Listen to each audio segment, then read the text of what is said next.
ॐ शान्ताकारं भुजगशयनं पद्मनाभं सुरेशं विश्वाधारं गगनसदृशं मेघवर्णं शुभांगं लक्ष्मीकान्तं कमलनयनं योगिविद्यानगम्यं वन्दे विष्णुं भवभयहरं सर्वलोकैकनाथं। ओम श्री विष्णवे नमः। जय श्री कृष्ण मित्रों, राधे राधे। आप सभी जनों को बृहस्पतिवार की बहुत बहुत शुभकामनाएं। आज का दिन श्री हरि विष्णु भगवान को समर्पित होता है, बृहस्पतिश्वर महादेव को समर्पित होता है। आज की वीडियो में बृहस्पतिवार व्रत कथा का श्रवण करने जा रहे हैं। प्रिय भक्तजनों, सदैव कथा को एकाग्र चित्त होकर के श्रवण करना चाहिए। बृहस्पतिवार के दिन बृहस्पतिश्वर महादेव की पूजा होती है। दिन में एक समय ही भोजन किया जाता है। पीले वस्त्र धारण किए जाते हैं। पीले पुष्प से श्री हरि विष्णु भगवान का पूजन किया जाता है, श्रृंगार किया जाता है। आज के दिन नमक का सेवन नहीं करना चाहिए और श्री हरि विष्णु भगवान की पूजा के बाद कथा श्रवण करनी चाहिए। यदि कुंडली में देवगुरु बृहस्पति की स्थिति ठीक नहीं है तो आपको बृहस्पतिवार का व्रत अवश्य करना चाहिए। देवगुरु बृहस्पति धन और विद्या के देवता हैं और धन और विद्या का लाभ होता है।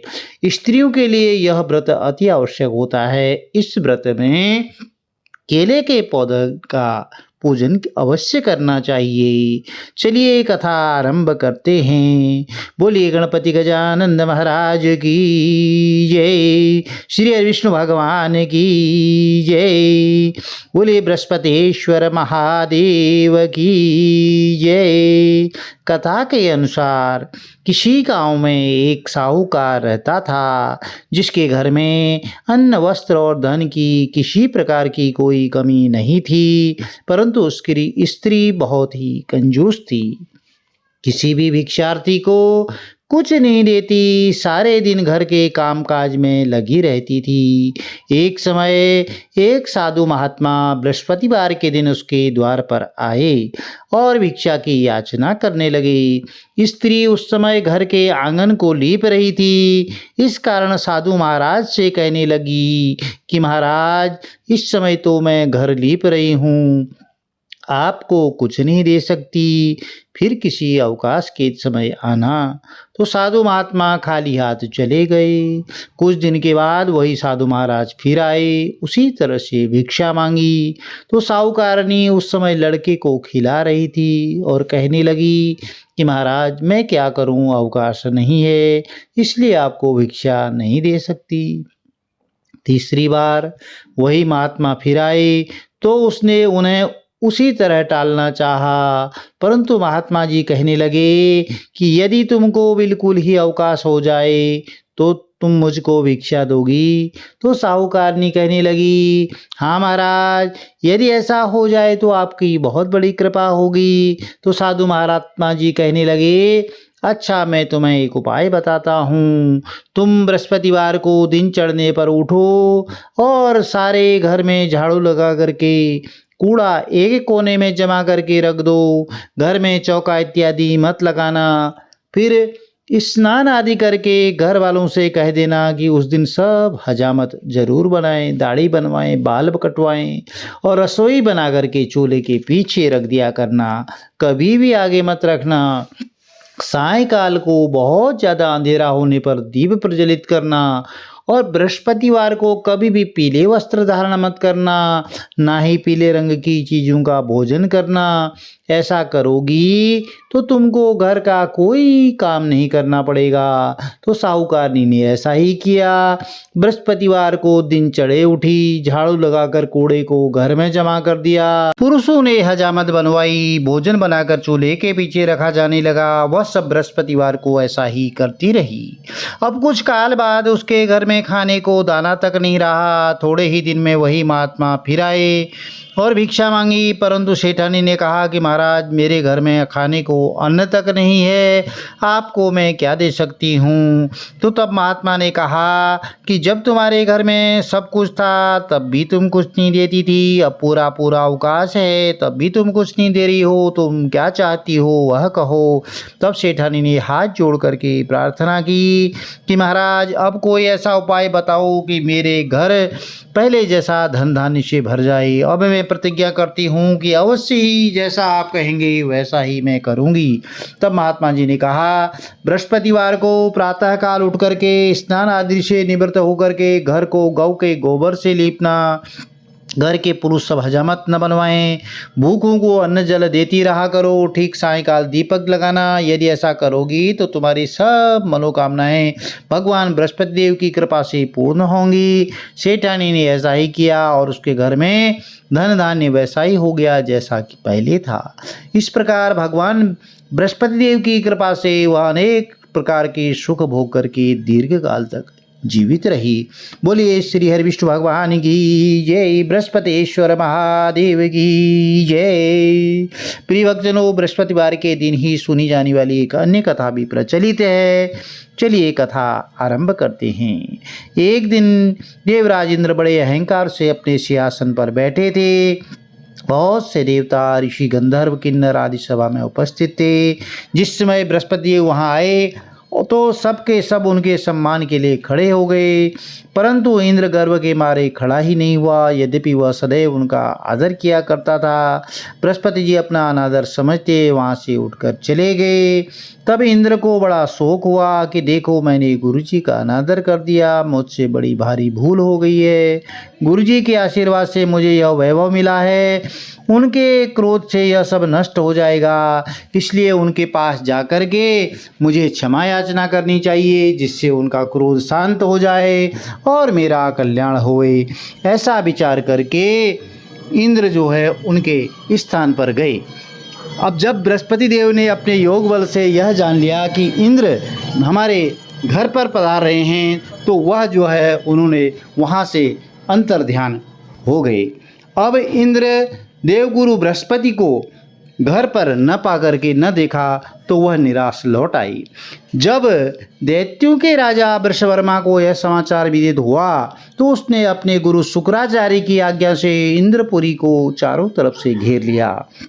गुरु की कृपा न होने के कारण देवता हारने लगे, मार खाने लगे, और तब उन्होंने ब्रह्मा जी को विनय पूर्वक सब वृतांत सुनाया और कहा कि महाराज दैत्यों से किसी प्रकार बचाइए। तो तब ब्रह्मा जी कहने लगे कि तुमने बहुत बड़ा अपराध किया है, जो गुरुदेव को क्रोधित कर दिया। अब तुम्हारा कल्याण इसी में हो सकता है कि तुम त्वष्टा ब्राह्मण का पुत्र विश्वरूपा बहुत बड़ा तपस्वी और ज्ञानी है, उसे अपना पुरोहित बनाओ तो तुम्हारा कल्याण इसी में हो सकता है। यह वचन सुनते ही इंद्र त्वष्टा के पास गए और बड़े विनीत भाव से त्वष्टा से कहने लगे कि आप हमारे पुरोहित बनिए, जिससे हमारा कल्याण होए। तब त्वष्टा ने उत्तर दिया कि पुरोहित बनने से तपोबल घट जाता है, परंतु तुम बहुत विनती करते हो, इसलिए मेरा पुत्र विश्वरूपा पुरोहित बन करके तुम्हारी रक्षा करेगा। और विश्वरूपा ने पिता की आज्ञा से पुरोहित बन करके ऐसा यत्न किया कि हर इच्छा से इंद्र वृषवर्मा को युद्ध में जीत करके अपने इंद्रासन पर विराजमान हुआ। विश्वरूपा के 3 मुख थे। एक मुख से वह सोमपल्ली लता का रस निकाल करके पीते थे, दूसरे मुख से वह मदिरा पीते, तीसरे मुख से अन्न आदि भोजन करते। इंद्र ने उन कुछ दिन उपरांत कहा कि मैं आपकी कृपा से अब यज्ञ करना चाहता हूँ। तो जब विश्वरूपा की आज्ञा के अनुसार यज्ञ प्रारंभ हो गया, तब एक दैत्य ने विश्वरूपा से कहा कि तुम्हारी माता दैत्य की कन्या है, इस कारण से हमारे कल्याण के निमित्त एक आहुति दैत्यों के नाम पर भी दे दिया करो तो अति उत्तम बात होगी। विश्वरूपा उस दैत्य का कहा मान करके आहुति देते समय दैत्य नाम भी धीरे से कहने लगा। इसी कारण यज्ञ करने से देवताओं का तेज नहीं बढ़ा। और इंद्र ने यह वृतांत जानते ही क्रोधित होकर के विश्वरूपा के 3 सिर काट दिए। मद्यपान करने वाले से भंवरा, सोमपल्ली पीने वाले मुंह से कबूतर और अन्न खाने वाले मुख से वह तीतर बन गया। विश्वरूपा के मरते ही इंद्र का स्वरूप ब्रह्म हत्या के प्रभाव से बदल गया देवताओं के 1 वर्ष पश्चाताप करने पर भी ब्रह्म हत्या का वह पाप नहीं छूट सका। तो सब देवताओं के प्रार्थना करने पर ब्रह्मा जी बृहस्पति देव सहित वहां पहुंचे और उस ब्रह्म हत्या के 4 भाग किए गए। उनमें से 1 भाग पृथ्वी को दिया गया। इसी कारण कहीं कहीं धरती ऊंची नीची और बीज बोने लायक भी नहीं होती। साथ ही ब्रह्मा जी ने यह वरदान दिया कि जहाँ पृथ्वी में गड्ढा होगा कुछ समय पा करके वह स्वयं भर जाएगा। दूसरा भाग वृक्षों को दिया जिससे उनमें से गोंद बनकर बहता रहता है। इसी कारण गूगल के अतिरिक्त सब गोंद अशुद्ध समझे जाते हैं।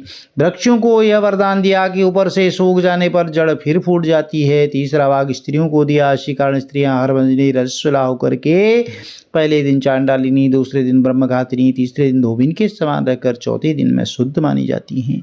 संतान प्राप्ति का उनको वरदान दिया। चौथा भाग जल को दिया जिससे फैन और शैवाल आदि जल के ऊपर आ जाते हैं। जल को यह वरदान मिला कि जिस भी चीज में डाला जाएगा वह बोझ में बढ़ जाएगी। इस प्रकार इंद्र को ब्रह्म हत्या के पाप से मुक्त किया गया। तो जो मनुष्य इस गुरुवार की कथा को पढ़ता है, सुनता है, ओंकारा भरता है, उसके समस्त कष्ट देव गुरु बृहस्पति महाराज की कृपा से नष्ट हो जाते हैं। प्रिय भक्तों, यदि यह कथा अच्छी लगी तो चैनल को लाइक, शेयर, सब्सक्राइब जरूर कीजिए। चलिए बृहस्पतिवार की आरती आरंभ करते हैं। ओम जय बृहस्पति देवा स्वामी जय बृहस्पति देवा। चिन्ह चिन्ह भोग लगाऊं, चिन्ह चिन्ह भोग लगाऊं, कदली फल मेवा। ओम जय बृहस्पति देवा। तुम पूर्ण परमात्मा, तुम अंतर्यामी स्वामी, तुम अंतर्यामी। जगत पिता जगदीश्वर, परम पिता परमेश्वर, तुम सबके स्वामी। ओम जय बृहस्पति देवा। चरणामृत निज निर्मल, सब पातक हरता स्वामी, सब पातक हरता। सकल मनोरथ दायक, सकल मनोरथ दायक, कृपा करो वरता। ओम जय बृहस्पति देवा।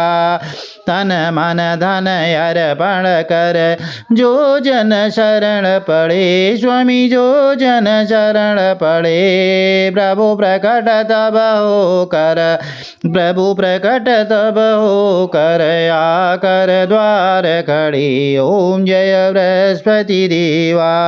दीन दयाल दयानिधि, भक्तन हितकारी स्वामी, भक्तन हितकारी। पाप दोष सब हरता, पाप दोष सब हरता, भवबंधन हरि। ओम जय बृहस्पति देवा। सकल मनोरथ दायक, सब संशय तारो स्वामी, सब संशय तारो।